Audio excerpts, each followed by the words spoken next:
Continuando nosso curso de puzzle com Unity 3D, vamos dar um pulinho aqui em Project. Vale lembrar que esse curso ele é endereçado em especial ao programador em C Sharp, tá? Então, se você não fez o curso de C Sharp, não domina a linguagem, minha sugestão é que você o faça primeiramente antes de continuar, tá ok? Porque aí 70% do curso vai ser destinado à parte de programação e 30% à parte de arte, que é bem pouca, né?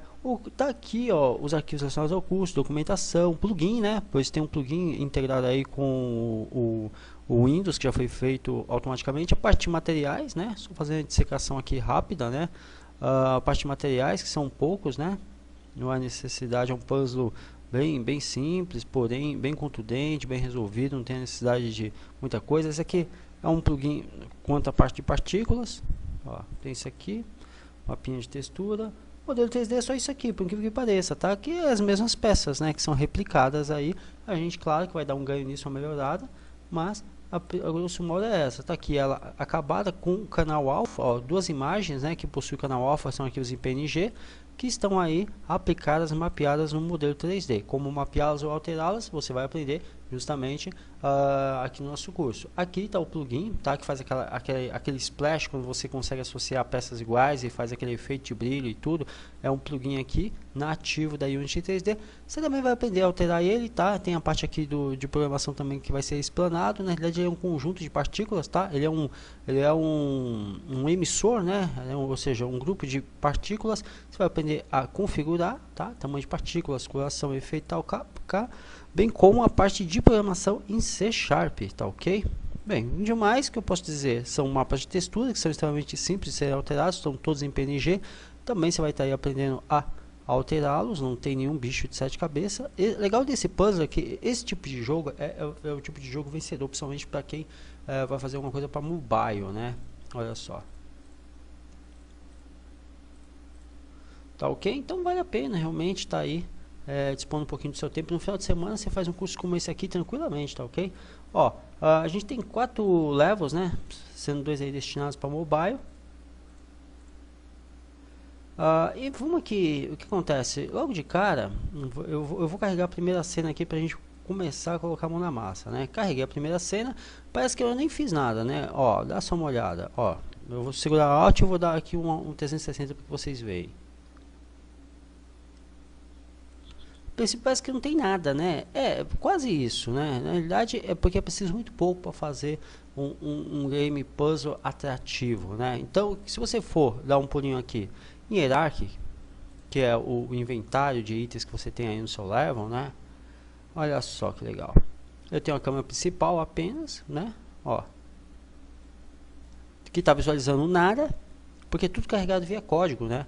Uma iluminação, uma luz, né, direcional, para poder justamente estar dando aí uma iluminação. E o grid é um objeto invisível que ele está justamente com o que? Associado a ele um código de programação, tá? Que se chama grid também, que significa grade, né? O que esse código de programação faz? Vamos editar ele, vamos começar a ver isso agora. Ó, inclusive, quero explanar aqui que ele tem 2 itens aqui, são 2 variáveis. Se você vai carregar em formato de tubo ou automático. Lembra que o primeiro, quando você dá play, ele carrega no formato côncavo, né? O teu puzzle. Dá só uma olhada.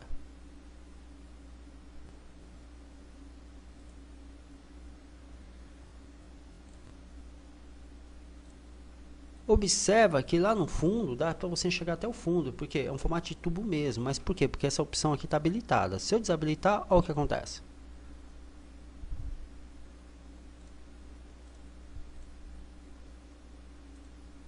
Observou que no fundo não tinha nada? Por quê? Porque eu desabilitei essa opção, tá ok? Então, se você não é programador, fica tranquilo que mesmo assim dá para customizar também, tá ok? Só não dá para ter um entendimento 100% para poder alterar tudo, né? Mas os principais elementos dá para alterar tranquilamente. Vamos aqui em Grid. Logo de cara a gente tem um arquivo, né? Olha só, em C Sharp, tá? Que é uma das linguagens mais usadas aqui na Unity, com 330 linhas. Fica tranquilo que você não vai pegar sono não, tá? Eu vou procurar deixar essa explicação contundente e dinâmica, tá? Na prática você já tem 3 invocações, tá bom? Das bibliotecas padrão da Unity. Sem essas 3 linhas aqui você não consegue trabalhar, tá bom? A última aqui, collection generic é justamente com relação a bibliotecas que você vai utilizar no puzzle, tá bom? Então, invocou, perfeito, tem uma classe aqui monocomportamental, ou seja, de comportamento único, declarando aqui um objeto que é o chamado cell_item prefab, ok? Estou fazendo declaração pública, ou seja, eu vou conseguir enxergar, acessar e enxergar essa variável em outros arquivos também. E eu tenho aqui nada mais nada menos que uma matriz, olha só, uma matriz que eu não estou declarando quantos elementos ela vai comportar, mas é uma matriz para a parte de linhas, tá ok? Que é a transform, você vê que palavra reservada, e outra pública com relação à parte de itens, tudo bem? Perfeito? Vou dizer aqui, ó, que nem você foi lá e ticou, ele já entende que você vai trabalhar com formato em tubo, tá bom? Na realidade, isso aqui é só uma declaração ainda, né? Estou declarando a partir do fim da instrução, como true, como verdadeiro, formato em tubo do tipo que bool, ou seja, lógico, booleano. E outro como false para alteração automática, ou seja, o auto não precisa estar habilitado, tá bom? Bem, ângulo, estou colocando aqui em 10 graus, tanto que você percebe, olha só, eu vou alterar, você percebe, eu vou colocar aqui, por exemplo, 90 graus, você vai perceber uma coisa legal, uma coisa interessante, tá? Claro que tudo isso aqui, até aqui, é só o que? Declaração, né? Vamos dar um play. Eu fiz uma alteraçãozinha boba lá no código.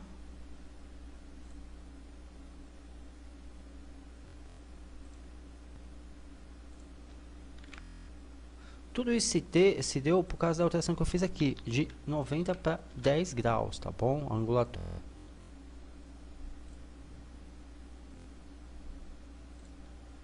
Dando para 10 graus, tudo voltou normal, tá bom? Ok? Estou fazendo uma declaração aqui pública com relação a tamanho do posicionamento dos meus vetores, né? Por que eu sei que é vetor? Porque eu sei que é relacionado ao modelo 3D? Porque essa palavra é reservada aqui chamada vector tree. Então, a partir da instrução, estou declarando aqui o posicionamento 1 com relação ao eixo x, 0.96y, e 1 com relação ao eixo z, tá ok? É uma nova função que eu estou atribuindo à variável cell size, ou seja, o tamanho da célula. Então, tudo isso aqui relacionado ao que? A tamanho, tá bom? E é do tipo vetor, ou seja, modelo 3D. Tudo bem? Perfeito? Ok. E aqui redimensionar, eu estou deixando tudo com o tamanho igual, ok? Jogando 1 para os eixos x, y e z como forma de novo vetor e atribuindo a cell scale, né? Ou seja, o tamanho. Claro que isso é apenas uma nomenclatura, mas você já consegue ter intuitivamente o que significa pela nomenclatura. Aquilo que eu falei, procura usar palavras de fácil memorização, os vulgos mnemônicos. Então, estou declarando aqui, é do tipo vetor também, perfeito? E aí, agora, para chefe de instrução, vem aqui, ó, lista de escolha, choice list. Tá ok? Que eu estou aqui, na realidade, só estou passando o valor dessa variável aqui, a cópia dela, como essa opção aqui, list title, ou seja, né, títulos de lista, tá bom? Da mesma forma, estou passando aqui também line list, ok? Para essa matriz aqui, a line, e estou declarando 10 itens, ó, total de itens em 10, do tipo inteiro, tá? Para a variável total, tudo bem? Tem aqui tudo declaração de variável, né? Uma com relação ao que? Ao tamanho, tá bom? Uma com relação ao tamanho dos elementos que você vai trabalhar, outra com a redefinição, lista, okay? Ângulo, o formato, né? No caso vai ser em tubo, e aqui declarações relacionadas aos objetos, tudo bem? Feito isso, aqui a lista com 10 itens, por exemplo, vou alterar, vou colocar 20. Isso é a parte de declaração, né? Aí aumento do número de itens, tá bom? Vale lembrar uma coisa, a declaração por si própria não faz nada, né? O que vai fazer, a ação vai acontecer sempre aonde? Opa, deixa eu só fechar aqui. A coisa vai acontecer sempre aonde? No void update, né? Ó. Aqui eu também carrego a parte de interface. O void update sempre é a estrutura onde a ação acontece, tá bom? Só deixar isso bem claro, tá? E aí, voltando lá para cima, ó, o void start, tá? Então, eu faço o que? A invocação com relação à visualização da câmera principal, atribuo a variável can, o posicionamento, a variável pos, e aqui eu estou definindo 8 com relação a nada mais nada menos ao eixo y, tá ok? Então, perfeito, estou aqui, estou setando a posição da câmera, tá bom? Só isso. Então, eu chego aqui e verifico se por acaso é diferente do formato de tubo, primeiramente. Ou seja, se o puzzle, ou aqueles elementos em formato aí de hexágono, né? Se eles são diferentes do formato em tubo, tá? Que na realidade, se eles não estão no formato em tubo, se eles não estiverem no formato em tubo, eu vou pegar mais ou menos o valor da variável pos, lembra? A variável pos com base no eixo y, olha só ela aqui recebendo o valor 8, e vou atribuir a posição da câmera, olha só, position, ok? E aqui eu estou nada mais nada menos que atribuindo uma nova lista, tá? Uma nova lista de itens, a variável choice list, tá bom? E executando a rotina int area, ou seja, informação com relação ao puzzle, tá? E atribuindo como true is input, ou seja, a possibilidade de você começar a jogar, da input area. O que faz a int area? Então aqui na prática, esse aqui é só uma rotina para configurar, startar a câmera, o posicionamento da mesma, o ângulo e carregar a listagem de itens para você começar a jogar, né? Aqui, tá? E aqui ele só faz verificar caso não esteja no formato em tubo. Se não estiver no formato em tubo, aí ele faz um processamento da câmera baseado no outro ângulo, né? Então, é só isso que eu faço aqui. Então, aqui eu faço, verifico se está em tubo, o ângulo da câmera e posiciono mesmo, carrego a lista para eu começar a jogar, tá bom? Claro que isso por si próprio, a gente sabe que as rotinas estão amarradas, né? Então eu chego aqui na rotina void int area, eu verifico se está no formato de tubo, né? Ó, se tubo, se existe no total, e aí eu verifico aqui, são 360 itens por 10 linhas, tá? 360 itens por 10 linhas. Se eu jogar só 5 aqui, dividir 360 itens, né? Dividido por 10, ele está na realidade pegando aqui, sempre programação você sabe que você não lê da esquerda para a direita, né? Mas da direita para a esquerda. Então na prática o que está acontecendo aqui é bem simples de se ver. Deixa eu só dar um zoom aqui para que você também não fique aí sofrendo, né? Na prática, olha só, a partir do fim da instrução eu estou pegando 360 graus, ok? O valor 360 na realidade dividindo por 10, ok? Do tipo inteiro, convertendo para o tipo inteiro e atribuindo a variável total. Total do que? De itens, ok? Por exemplo, se eu pegar, vou supor aqui, vou jogar 180, ó, e Ctrl S.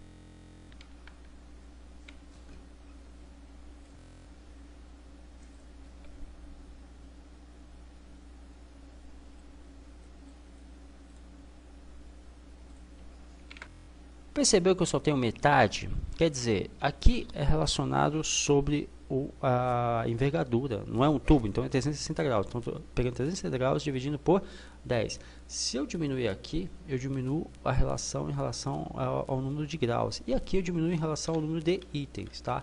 Ó, vou jogar 5 e aqui 180. Observe o que vai acontecer.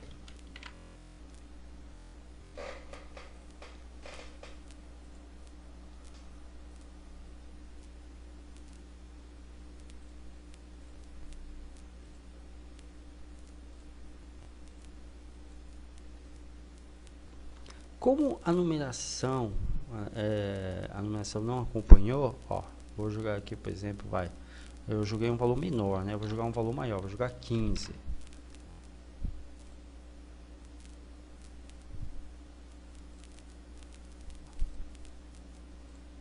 Olha só, tá pela metade e com menos itens, né? Então, porque eu tenho mais com que dividir e tenho menos em relação a nada mais nada menos do que angulatura, tá ok? E aí eu pego aqui a matriz, ou seja, o valor total de todos os itens. Lembra aqui é uma matriz, estou recebendo os valores, porque eu vou estar recebendo os valores aqui 360 dividido por 10, em relação aos itens, 360 graus, ok? Vou estar pegando o total desses valores, dessa matriz, tá? Nova, que eu estou criando para a instrução, e atribuindo a variável linhas. E aí eu vou ter o número de linhas que eu vou estar trabalhando, tá ok? Aqui, e o comprimento em relação a cada linha, tá ok? Eu vou ter essa nova matriz e passando aqui para a variável line list, tudo bem? E aí tudo vai ser formado, o motorzinho mesmo, para tudo acontecer e ser formado, tá aqui, viu? Através do for, comando for, que a partir da variável i, que está sendo inicializada com 0, ele verifica que enquanto o número de linhas for menor do que o comprimento das mesmas, eu vou estar sempre incrementando, né? Então o que acontece? Enquanto eu tiver linhas para ser processadas, com base nas duas matrizes aqui em cima, eu vou estar processando a construção das mesmas. É só isso que eu vou estar fazendo, tá bom? E é claro que aqui eu vou estar fazendo a construção disso através de objetos, tá? No caso aqui, ó, ou seja, cada vez que o comando for executar, ele vai criar um daqueles octágonos, né? Vai criar um daqueles octágonos, por isso que eu tenho aqui, ó, no GameObject, tá? A partir da finalização, colocando aqui para a variável PGO. tá? E aí ele vai fazer o que? Aqui ele faz um cálculozinho cruel. Eu vou explicar o sentimento da coisa para você também não ficar muito confuso, mas na prática ele primeiro está processando um a um daqueles hexágonos, tá? Esses elementozinhos aqui. Deixa eu pegar aqui para você ver.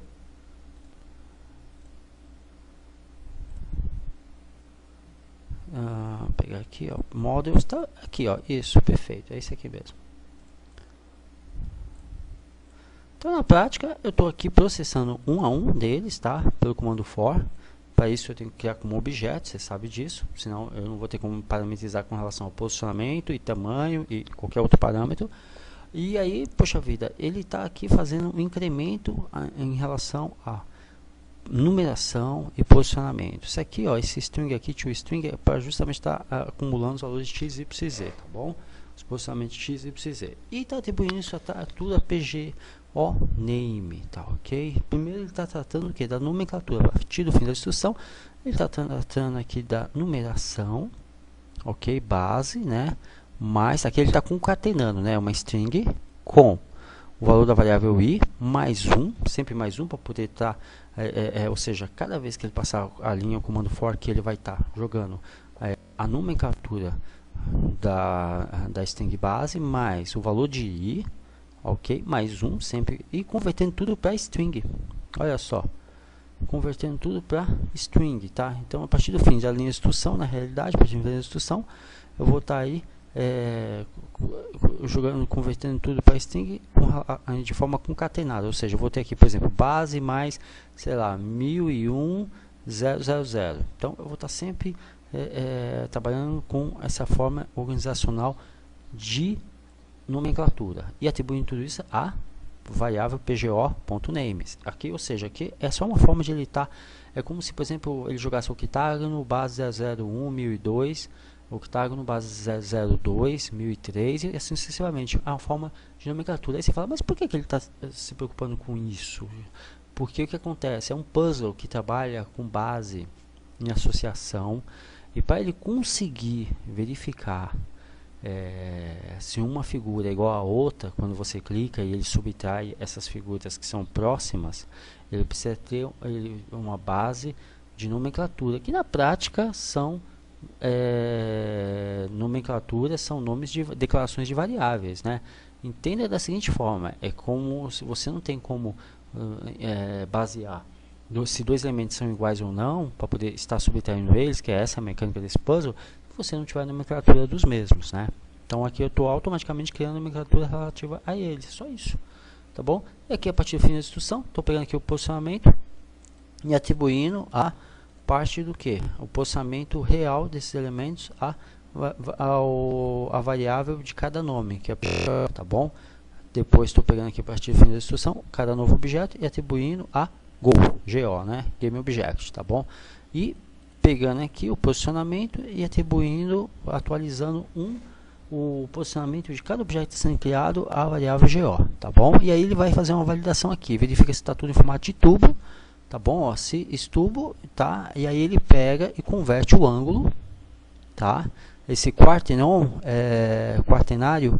é uma formulinha, tá, matemática, justamente para ele estar jogando dividido em num quadrante, em 4 partes, e formando com isso o tubo em 360 graus e atribuindo aqui, ó, nada mais nada menos a variável local rotation, tá ok? Na realidade, aqui endereçando pgo.transform, ou seja, posicionamento em nível de rotação, ou seja, pegando a angulatura de 360 graus, tá, com base nos valores que eu passar aqui, ele está como 0x e y, tá? Apenas valores iniciais, tá bom? Os centrais, na realidade, com relação ao ambiente, né? E atribuindo como rotação em relação ao posicionamento da variável PGO, que vai estar aí, por sua vez, recebendo as nomenclaturas, tá bom? E aí, a partir do fim da linha de instrução aqui, eu tenho aqui, nada mais nada menos, adicionando um componente para cada elemento e atribuindo a variável aqui line script, tá bom? Um componente. Aí você fala que componente seria, né? Ó, é de componente de cada linha. Esse é aqui, ó.